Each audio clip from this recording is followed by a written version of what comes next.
নমস্কার বন্ধুরা, পিপাসা ভিলেজপুর থেকে আপনাদের সকলকে স্বাগত।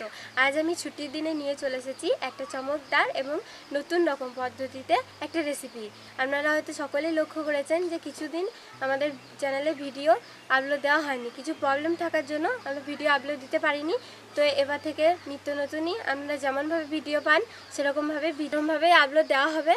আপনারা সকলেই জানেন যে আমি পড়াশুনো করি, পড়াশুনোর মাঝে মাঝে যখন আমি স্কুল ছুটি পাই তখন ভিডিও করি। তো আজকে যেরকম ছুটি পেয়েছি আর ভিডিওর মধ্যে চলে এসেছি। প্রতিদিন আমার মুখ দেখতে পান না, ওই জন্য আমাদের ভিডিও অফ থাকে কিছু কিছু দিন। নিয়ে চলে এসেছি একটা অন্যরকম রেসিপি। তো আজকে ভিডিওটা কি হয় আপনারা প্রথম থেকে শেষ অবধি দেখতে থাকুন। তো চলুন ভিডিওটা শুরু করি। তো বন্ধুরা, এই দেখুন সাইকেলে খাঁচার মধ্যে কত আমরা ভাই পেরে নিয়ে এসেছে। তো আজকে এই আমরারই রেসিপি হবে। তো এখন চারিদিকে বুঝতেই পারছেন খুব জ্বর হচ্ছে, আর জ্বরের মুখে আমরার কোনো রেসিপি মানে জ্বর ভাবলেই জ্বরের মুখে যদি কোনো মুখ ছাড়াবার মতো কোনো রেসিপি পাওয়া যায় তাহলে হচ্ছে আমরা। আজকে এই আমরারই রেসিপি করব। আমারও কিছুদিন জ্বর ছিল, তো আমি এই কদিন হলো জ্বর থেকে উঠেছি। আপনারা যাদের হয়নি জ্বর তারা সাবধানে থাকবেন। তো চলুন এখন আমি আমরাগুলোকে কেটে নেব।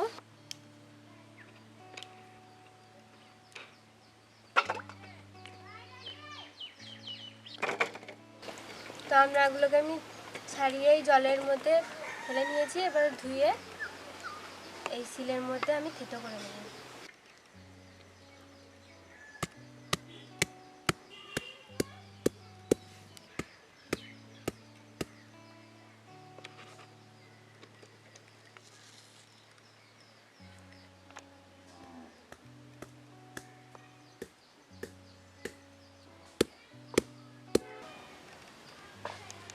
তো দেখুন আমি সব আমড়াগুলোকে থেতো করে নিলাম, উনুন ধরিয়ে নিয়েছি। এবারে কড়াইটা বসিয়ে দেবো।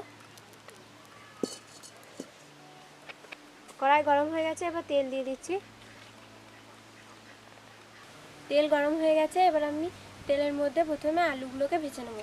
এই দেখুন আপনাদেরকে দেখায়নি আলুগুলো কেমনভাবে কেটেছি। এরকমভাবে লম্বা লম্বা সাইজ করে কেটেছি, যেমনভাবে টকের আলু কাটে সেরকমভাবেই।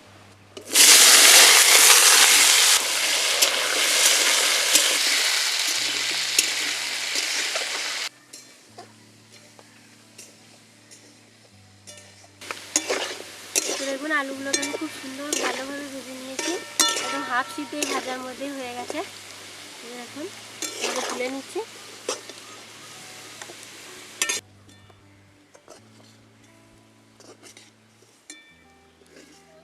আলু ভাজার তেলেই ফোড়ন দিয়ে দেবো। এবারে দিয়ে দিচ্ছি কালো সর্ষে, তারপর দিয়ে দিচ্ছি শুকনো লঙ্কা, এবারে দিয়ে দিচ্ছি পেঁয়াজ কুচানো।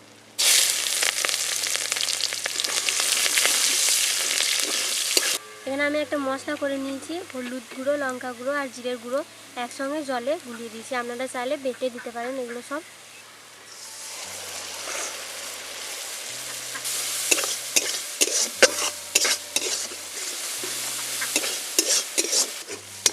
তো এবারে দিয়ে দেবো আমড়া থেতোগুলোকে।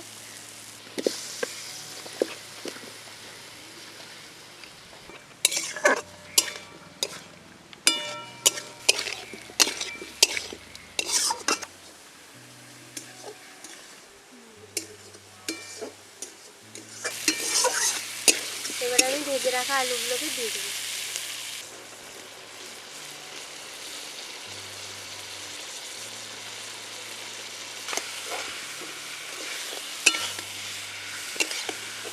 এবার দিয়ে দিচ্ছি পরিমাণ মতো লবণ।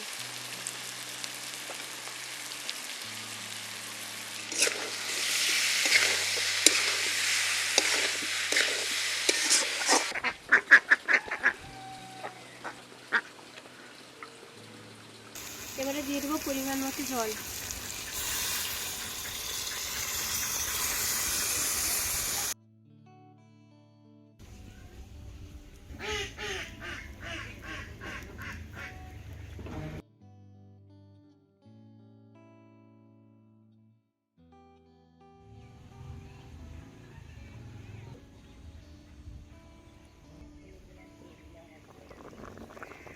দেখুন জলটা ফুটে গেছে খুব সুন্দর করে। এবারে নামিয়ে নেব।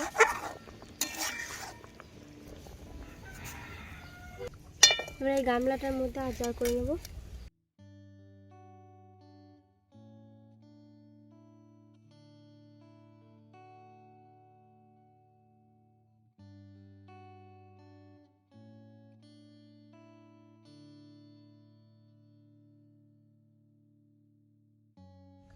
তো আমার রেসিপি হয়ে গেছে, আপনারা দেখতেই পেলেন। আমি খেয়ে দেখবো কেমন হয়েছে আর আপনাদেরকে বলবো কেমন লাগছে খেতে।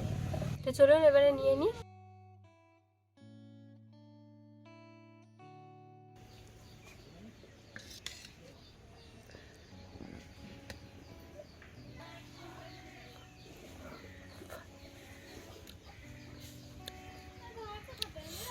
বন্ধুরা,